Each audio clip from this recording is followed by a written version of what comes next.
اہل بیت کے بارے میں کہ کوئی بندہ طواف کرے، مقام ابراہیم پر 2 نفل ادا کرے، سعی کرے، صفا مروہ کرے، اور اس کے دل میں اہل بیت کے لیے ذرا سی بھی بغض ہو، اس کے تمام اعمال اس کے منہ پر مار دیے جائیں گے۔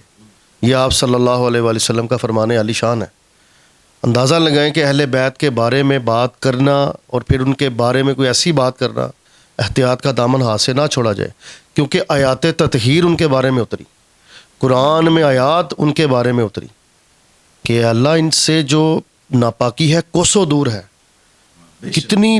کتنی پیاری ہستی ہیں یہ، کتنے اللہ کے نبی صلی اللہ علیہ وسلم کے جو گھر والے ہیں، یعنی کہ اہل بیت ہیں، جس میں ان کی جہاں پر ایک حرمت والی آیات آتی ہیں کہ اے نبی کی بیویوں بے پردگی مت کرو، پردے میں رہا کرو، یہ بھی گھر میں شامل آ گئی۔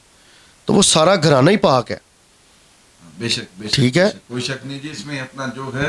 اور دیکھیں کتنی بڑی بات ہے کہ یار اہل بیت کہتے کہ تو نے حج کیا اور بڑے پروپر طریقے سے کیا، تو نے نمازیں، تو نے سجدے بھی بڑے کمال کے کیے، اگر تیرے دل میں اہل بیت کے لیے اتنا سا بھی خلل ہے تو تیری ہر چیز، تیری تمام عبادتیں تیرے منہ پر مار دی جائیں گی۔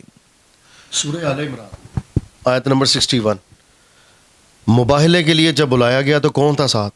اللہ، مباہلے کے لیے کون تھا ساتھ؟ جناب سیدنا امام حسن حسین رضی اللہ تعالیٰ عنہ گود میں تھے، بی بی فاطمہ رضی اللہ تعالیٰ عنہا، مولا علی شیر خدا ساتھ ہیں۔ تو آپ صلی اللہ علیہ وسلم نے کیا فرمایا کہ جب میں ہاتھ اٹھاؤں تم لوگوں نے آمین کہنا ہے۔ تو وہاں پر کیا ہوا کہ کہا گیا کہ تم لوگ یہودیوں کے جو عالم تھا نا، اس نے کہا تھا کہ ان سے مباہلہ نہ کرنا، اگر تم لوگوں نے مباہلہ کیا تو سمجھ لینا کہ تمہاری شکلیں سوروں اور بندروں جیسی ہو جائیں گی۔ وہ وقت قریب تھا، اگر وہ مباہلے کے لیے آ جاتے تباہ ہو جاتا، اس بستی نے تباہ ہو جانا تھا۔ یہ قرآن کی آیت ہے۔ اور مزے کی بات، میں اللہ مجھے کمی بیشی معاف کرے، اور قرآن پاک میں باقاعدہ طور پر اللہ تبارک تعالیٰ نے نبی کریم صلی اللہ علیہ وسلم سے کہا کہ انہیں کہو تم اپنے بچے لے آؤ، تم اپنی اولادیں لے آؤ، ہم اپنی اولادیں لے آتے ہیں، تم اپنی عورتیں لے آؤ، ہم اپنی عورتیں لے آتے ہیں۔ اب اللہ تبارک تعالیٰ کہہ رہا ہے کہ ہم اپنی عورتیں لے آتے ہیں، ہم اپنے اولادیں لے آتے ہیں۔ اب یعنی کہ یہ جب حسن حسین اپنا جو ہے گود میں ہے، مولا علی کرم اللہ وجہہ اپنا جو ہے ساتھ ہیں، بی بی فاطمہ الزہرا سلام اللہ علیہ بنت محمد صلی اللہ علیہ وآلہ وسلم اپنا ساتھ ہیں، تو اٹس مین کہ اللہ انہیں اپنا گھرانہ کہہ۔ دیکھیں جنتی عورتوں کی سردار، 6 مہینے کے بعد آپ صلی اللہ علیہ وسلم کے ظاہری وصال کے 6 مہینے کے بعد آپ رضی اللہ تعالیٰ عنہ اس دنیا فانی سے چلی گئیں، اور جنت میں سب سے پہلی ملاقات آپ صلی اللہ علیہ وسلم کی بی بی فاطمہ الزہرا سلام اللہ علیہ کا ساتھ ہے، اور سیدنا امام حسن حسین دونوں جنتی جوانوں کے سردار ہیں۔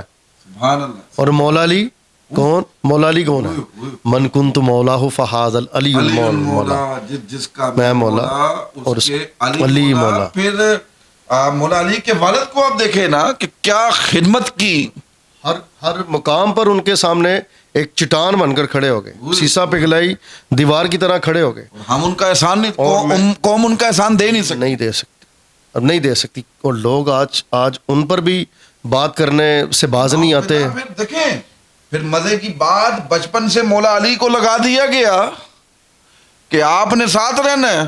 اب تو کہہ رہا ہے کہ ان کا ایمان کچھ اور تھا، ان کا ایمان یہ تھا اگر میرا جو ایمان ہوگا تو میں اپنے بچے کو اس کی انگلی پکڑ کے اپنے ساتھ رکھوں گا، کاشف بھائی میں آپ کے ایمان پر کیوں جانے دوں اس کو۔ بالکل بالکل بالکل، یہ صحبت کی بات ہے نا۔ دیکھیں یہ عقل میں چیز نہیں آتی۔ 9 سے 10 سال کی عمر میں نبی پاک صلی اللہ علیہ وآلہ وسلم کے ساتھ ہیں، جب جناب سیدہ خدیجہ الکبریٰ رضی اللہ تعالیٰ عنہ کے ساتھ ان کا نکاح ہوا، اور جب وہ نماز پڑھتے، جب فرض بھی نہیں تھی، نبوت کا اعلان بھی نہیں کیا، تو اس وقت سے نبی پاک صلی اللہ علیہ وآلہ وسلم کی صحبت میں کنہوں نے دیا؟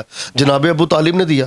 اور پھر میرا یہ ایمان ہے، دیکھیں اگر جب ابراہیم علیہ السلام سے اللہ تبارک تعالیٰ نے قربانیاں مانگی، دیکھیں بیوی چھڑوا دی، گھر بار چھڑوا دیا، ماں باپ چھڑوا دیے، بیٹے کے گردن پر چھری رکھوا دی، آگ میں پھینکوا دیا. جب خلیل خدا اپنے خلیل سے راضی ہوا تو خدا نے کہا مانگ خلیل کیا مانگتا ہے. اب وعدہ خدا کر رہا ہے اور خلیل کو کہہ رہا ہے کہ مانگ کیا مانگتا ہے. اب خلیل نے خدا سے کیا مانگ لیا؟ وہ شاعر کہتا ہے یوں کہوں تو خدا سے خدا کی خدائی مانگ لی ہو. تو خلیل اللہ کہہ رہے ہیں کہ اے اللہ نبی کریم صلی اللہ علیہ وآلہ وسلم کو میرے اپنا جو ہے لڑی میں سے بھیجنا. اٹس مین کہ ثابت یہ ہوتا ہے کہ نبی کریم صلی اللہ علیہ وآلہ وسلم اگر اس وقت ابراہیم علیہ السلام اپنا جو ہے وہ نبی کریم صلی اللہ علیہ وسلم کو مانگ رہے ہیں, اٹس مین کہ یہ پہلے سے موجود ہے. اب اللہ نے وعدہ کیا تھا, پھر اللہ نے انتخاب کیا اپنا جو ہے, پھر اس کو اس شجرے سے پھر اپنا جو ہے ان کو پیدا کیا گیا. اور اللہ کے جو نبی ہیں میرے نزدیک میرا ایمان یہ ہے, ٹھیک ہے آپ کو کیا لگتا ہے, کہ وہ بھی نور ہیں, بے شک اللہ کا نور ہے, اور یہ گھرانہ پہلے سے موجود تھا. تو خیر اینی ہاؤ. اور ایک بات ہو رہا ہے کہ اہل بیت کے بارے میں کہ جب وہ نجران کا جو عیسائی تھا نا, پادری تھا, تو اس نے پتہ کیا کہا تھا کہ میں ایسے چہرے دیکھ رہا ہوں کہ اگر یہ آمین کہہ دیں تو اللہ تعالیٰ پہاڑ کو اپنی جگہ سے ہٹا دیں. یقین کریں کہ یہ میں جب پڑھتا ہوں نا یہ بات میرے رونگٹے کھڑے ہو جاتے ہیں کہ وہ گھرانہ کیسا پاک گھرانہ اور کیسی ہستیاں اور ان کے بارے میں لوگ معاذ اللہ کوئی ایسی بات کریں تو یہ تو سوچنا بھی گناہ ہے, سوچنا بھی کفر ہے, اپنا ایمان زائل کرنے والی کی بات ہے. اور وہ صحابہ جن کی صحبت میں یہ حضرت امام حسن حسین رضی اللہ تعالیٰ عنہ جوان ہوئے, ہاتھوں میں پلے بڑھے, تو کیا وہ معاذ اللہ ان سے کوئی ایسی بات کر سکتے تھے؟ کبھی بھی نہیں ہو سکتا. اگر ہے تو ایمان فارغ ہے بھائی, اگر ہے تو ایمان فارغ ہے. میرا ایمان کہتا ہے کہ یار نہیں, ان کے ساتھ کوئی نہیں کر سکتا. اور ایک اور بات یہ ہے کہ جو سب سے زیادہ اپنا سوچنے والی ہے کہ جب اللہ کے نبی کریم صلی اللہ علیہ وسلم نے فرما دیا کہ میں اپنے بعد تم میں دو ہم وزن, دو بھاری چیزیں چھوڑ کر جا رہا ہوں, کتاب اللہ اور اہل بیت.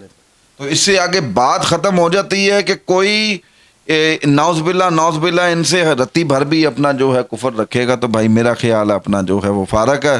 اس کے علاوہ آپ کسی سے بھی اختلاف کر سکتے ہیں, لیکن اس گھرانے کے ساتھ آپ نے محبت کرنی ہے تو آپ اللہ تبارک تعالیٰ کی قربت پا سکتے ہیں, ادروائز کوئی کامیابی کا رستہ نہیں ہے. مینوں تو سمجھ آ گئی, پتہ نہیں تانوں سمجھ آ رہی کہ نہیں آ رہی.